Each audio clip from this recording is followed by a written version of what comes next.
Ve Light Yu da yerini aldı.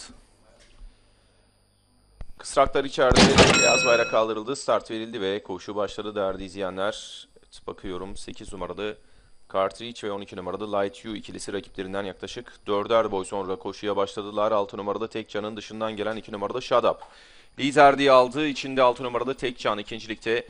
Tekcan'ın 2 boy kadar gerisinde 3. 7 numaralı Arding var. Arding'in 3 boy kadar gerisinde 1 numaralı Ayşenil.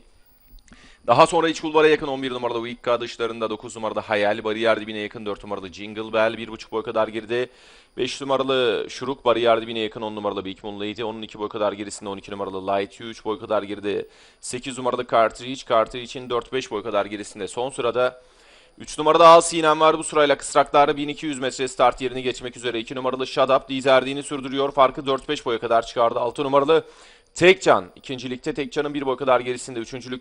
7 numaralı Arding var. Arding'in 2 boy kadar gerisinde 11 numaralı Wicca. 4.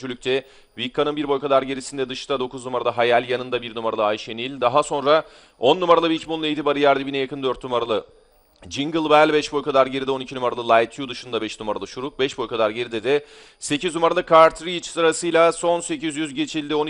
2 numaralı Shut Up liderliğini sürdürüyor. Farklar biraz azaldı. 1 boya kadar indi. İkincilikte 7 numaralı Arding'in 2,5 boy kadar gerisinde.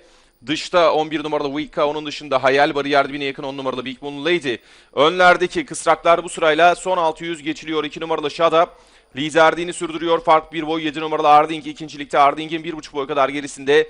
3. 10 numaralı Big Moon Lady. 4. de 11 numaralı Wicca sırasıyla kısraklar düzlüğe çıkıyor. Düzlüğe çıkılırken 7 numaralı Arding ataklarına hız verdi. İçerideki 2 numaralı Shut Up'ı yakaladı. Dışlarından 10 numaralı Big Moon Lady'nin atakları var. Daha geriden de 11 numaralı Wicca'nın atakları var. 10 numaralı Big Moon Lady liderliği alıp farkı 2,5 boya kadar çıkardı. En dıştan gelen 11 numaralı Wicca ikinciliğe girmeye çalışıyor. Bariyer dibinde de 7 numaralı Arding var. Fakat son 50'yi 4-5 boy farklı önde geçiyor 10 numaralı Big Moon Lady.